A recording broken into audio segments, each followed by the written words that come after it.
విజయవాడ ఇంద్రకీలాద్రిపై జూలై మొదటి వారంలో లడ్డూ పోటు అన్నదాన సత్రం ప్రారంభించనున్నట్టు దుర్గగుడి పాలక మండలి నిర్ణయించింది.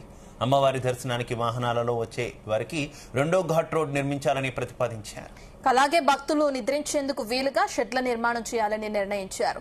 ఎజెండాలోని 25 అంశాలను ఆమోదించినట్లు చైర్మన్ బుర్రా రాధాకృష్ణ తెలిపారు.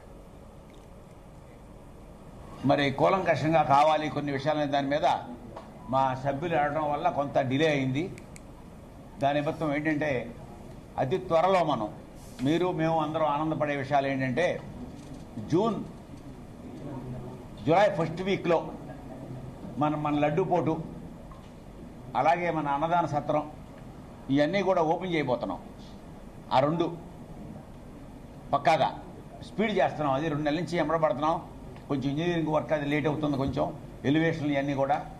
అలాగే థర్డ్ ఇష్యూ అంటే మనకి పెద్దలు కానీ మాకు మన టెంపుల్ సిబ్బంది కానీ ఈఓ కానీ మా అందరి కోరిక ఏంటంటే అర్జున వీధిలో మాకు సైట్ ఉంది. మీరు ఇప్పుడు చూశారు, అక్కడ లడ్డూ ప్రసాదం ఆన్లైన్ టికెట్లు అమ్ముతున్నారు. అక్కడి నుంచి బ్యాక్కి వెళ్తే సుమారుగా 1500 గజాల స్థలం మనకుంది. మధ్యలో ఎవరిదో ఒక బిట్టు ఉంది, చిన్న బిట్టు. దాన్ని తీసుకుని లేకపోతే కలెక్టర్ గారితో మాట్లాడదాన్ని ఎలా చేయాలా ఏంటి అనేది. అక్కడ మా ఉద్దేశం ఏంటంటే భక్తుడికి అతి దగ్గరలో ఉండే ప్లేస్ అది. అక్కడ వచ్చిన వాళ్ళు నిద్రిస్తానికి కానీ ఉండటానికి కానీ రూమ్స్ కానీ అట్లాగే పెద్ద హాల్ కానీ వాళ్ళకి ఏ రేంజ్ వాళ్ళకి ఆ రేంజ్. అట్లాగే అక్కడ బ్యాగ్స్ పెట్టుకోవడానికి చెప్పులు పొద్దున్నే ఎక్కడ స్నానం చేయొచ్చు అది నదిలోకి వెళ్తారు.